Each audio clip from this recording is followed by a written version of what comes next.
hijacked by a man and a girl. They were later joined by another man. The driver, John Scullion, was ordered to park beside the Europa Hotel. The people inside were given 15 minutes to get out.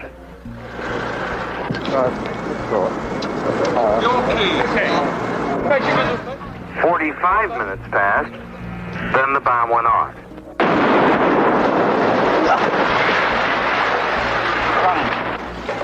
Bill and I came in 1995, and I was just remembering, we stayed at the Europa Hotel here in Belfast. It is the most bombed hotel in the world. And Bill said, if we're going to ask people to take risks for peace, if we're going to ask people to give up their, ideas about what they should get and make a compromise, we have to show that we're willing to connect to them and make a stand ourselves. So we saw firsthand that this was going to be an arduous undertaking. So although it's a short period of time in history, a couple of years really, that led to the Good Friday Agreement, it happened in large part because the people of Northern Ireland wanted it. They finally had enough, and they said, we've got to do better than this. Everyone was prepared to take risks, and then the people who could affect it most deeply were prepared to carry on working at it. You've got leaders who were prepared to think differently.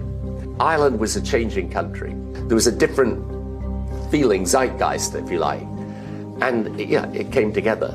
And then we had people from the outside, in this case, President Clinton, who had both the intelligence to understand the issue and the application to work at it.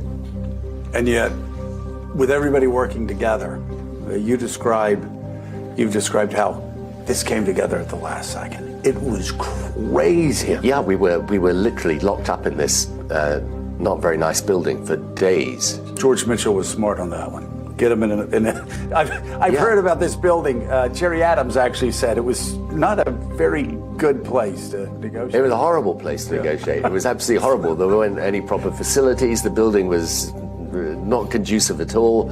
And then as the days went on, because originally I was supposed to come, we'd do the agreement, and when I got to Northern Ireland, the whole thing had collapsed effectively, because there was no agreement. Mm-hmm. So we had to do a lot of days of redrafting, and I must have had about 6 hours sleep in all of the 3 days. But as the thing went on, then it became almost a pressure on everyone, because you thought, you cannot go out afterwards and say, okay, I'm afraid there's nothing. Right. So there was a huge pressure on the people inside the building. I believe that today, courage has triumphed. I said when I arrived here on Wednesday night that I felt the hand of history upon us. Today, I hope that the burden of history can at long last start to be lifted from our shoulders. The people got out ahead of the politicians. They were sick and tired of people dying. They were tired of worrying about their kids walking down the street at night. Like when the Good Friday Accord was put up for a vote, it passed by 94% in Ireland, but also by 71% in Northern Ireland. And it showed you that the people got out ahead of the politicians in a way and gave them the courage to do what had to be done. The parties have made brave decisions. They have chosen hope over hate, the promise of the future over the poison of the past. And in so doing, already they have written a new chapter in the rich history of their island. You had said that the Good Friday Agreement was more of an agreement, that it was very complex, that it was more of an agreement to go on a journey together than it was to reach a destination. I don't think the agreement is so complex. You can't understand anything about this place unless you can see it clearly in the context of the British colonisation of Ireland. People were denied basic rights. So part of the agreement deals with rights. You're right, it isn't a destination. It's an agreement to a journey without agreement on the destination, so people can decide, which I think is a huge breakthrough, whether they want to live in United Ireland or with the Union. And we didn't have that mechanism until the Good Friday Agreement talks. It's much better, despite the frustration some people might have, it's much better than it was before we had the agreement. These days, British troops in Northern Ireland's rural border areas are being attacked more often by the Irish Republican Army.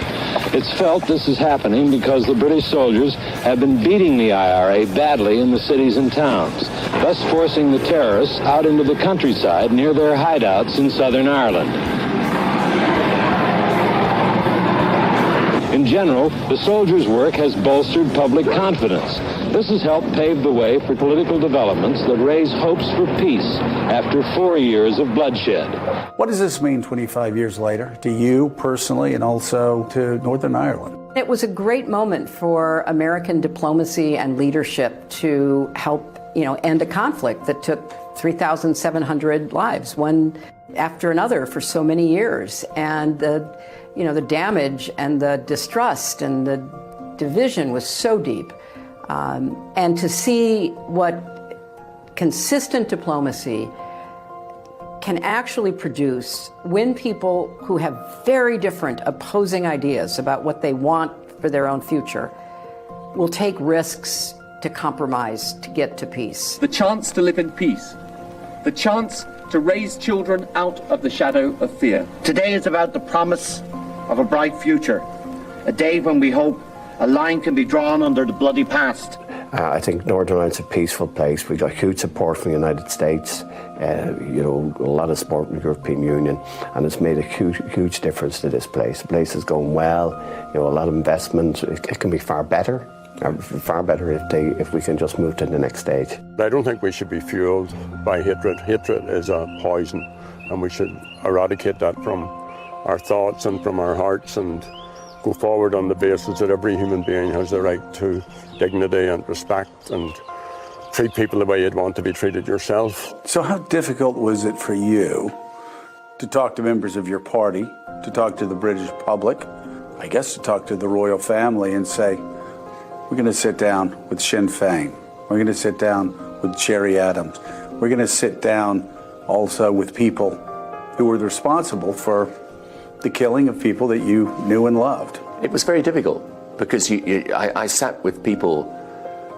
the families of those that were killed in the terrorism.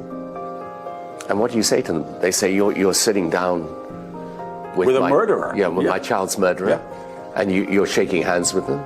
And in the end, it's strange, the interesting thing about human nature, they divided into two categories. The people who just couldn't forgive you for it, and the people who said, okay, I understand. And provided you can tell me that if you get this agreement, then someone's not going to suffer like I have suffered. Their child is not going to die like my child died, then you do it. The appearance of 8-year-old Catherine Hamill, whose innocent welcome to the president turned sad when she spoke of the death of her father, murdered in their home when she was 6 months old in her mother's arms, losing a father in the war of Catholics versus Protestants. My first daddy died in the Troubles. It was the saddest day of my life. I still think of him. Now it is nice and peaceful. I like having peace and quiet for a change, instead of people shooting and killing. My Christmas wish is that peace and love will last in Ireland forever. When they talk here about the Troubles, it's often capitalized, a vivid and recent memory. The president tried today to capitalize on this visit to further the peace, promoting a new era and promising Ireland a partner. If you enter that era determined to build a new age of peace, the United States of America will proudly stand with you.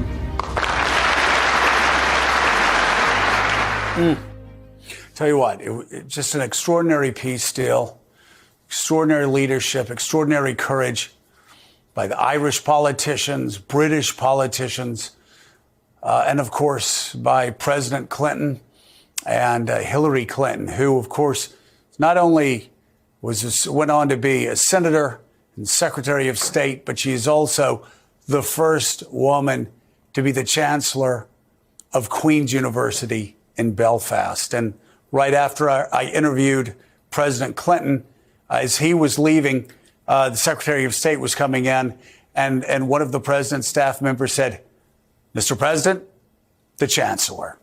And I had a big laugh, and it was just an extraordinary peace deal to celebrate.